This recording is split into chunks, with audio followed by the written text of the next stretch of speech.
Navigating your career is a lot like kayaking. You start with calm waters. Each paddle feels smooth and everything seems under control. But suddenly, the wind picks up and the once gentle waves become stronger, pushing you in unexpected direction. And just like that, you find yourself navigating through challenges you didn't even see coming. This is exactly what's happening right now with Australia's new cap on international students. The waters are shifting and it's time we figure out how to stay afloat. Hello everyone and welcome back to the channel. Today we are diving deep into some major updates that have sent waves across the international student community. The Australian government has just announced a new cap on new international students enrollment, and this news is making quite a splash. To put it simply, Australia has decided to limit the number of new international students to 270,000 for the year 2025. That's a significant cut, especially considering how big the international student market is here. For those of you wondering, this cap isn't just a random number. It's part of a broader strategy to reduce migration back to pre-pandemic levels. So what does this cap mean? Well, universities are now restricted in how many new international students they can admit. Public universities, which are most popular among international students, are capped at 145.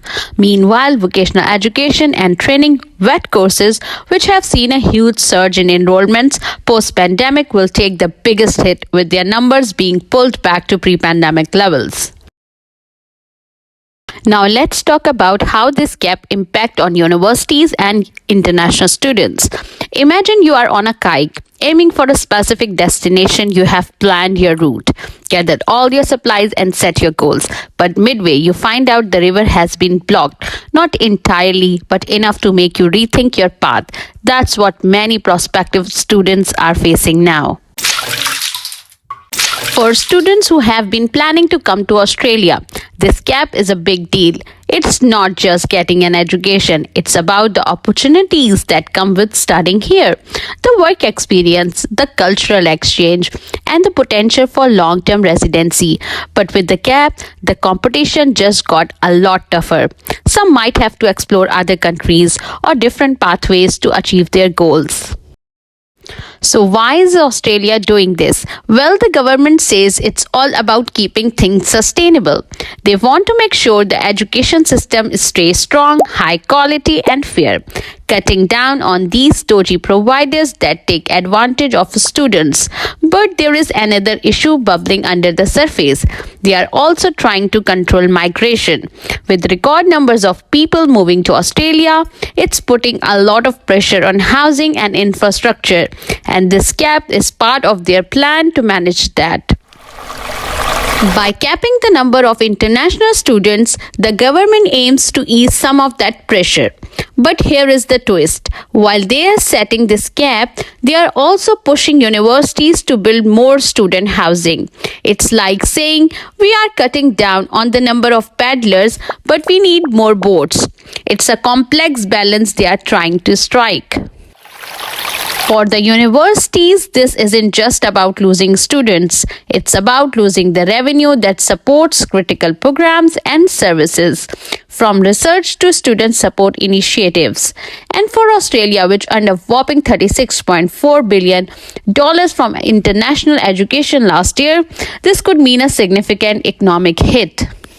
Some people are even calling it economic vandalism. It's like trying to navigate a storm. The waters are rough and everyone is trying to stay afloat. So where does that leave us? If we are an international student or planning to be one, it's crucial to stay informed and flexible. The waters might be getting rougher, but that doesn't mean the journey is over.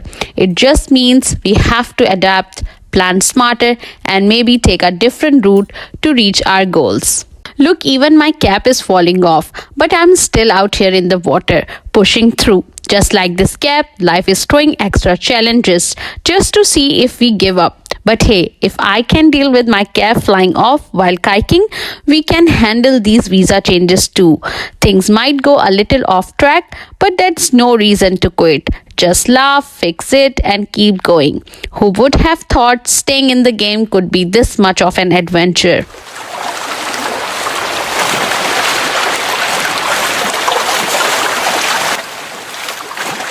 Just like in kayaking, it's all about reading the waves, adjusting your stroke, and keeping your eyes on the horizon. Australia might be changing the rules, but the opportunities are still out here.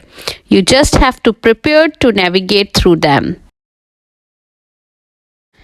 That's all for today's update. If you found this video helpful, make sure to hit the like button and subscribe for more content on student life, visa updates, and everything in between. And remember, just like out on the water, sometimes the best way to navigate change is to keep moving forward, one stroke at a time. I'll see you all in my next video. Take care. Allah Hafiz.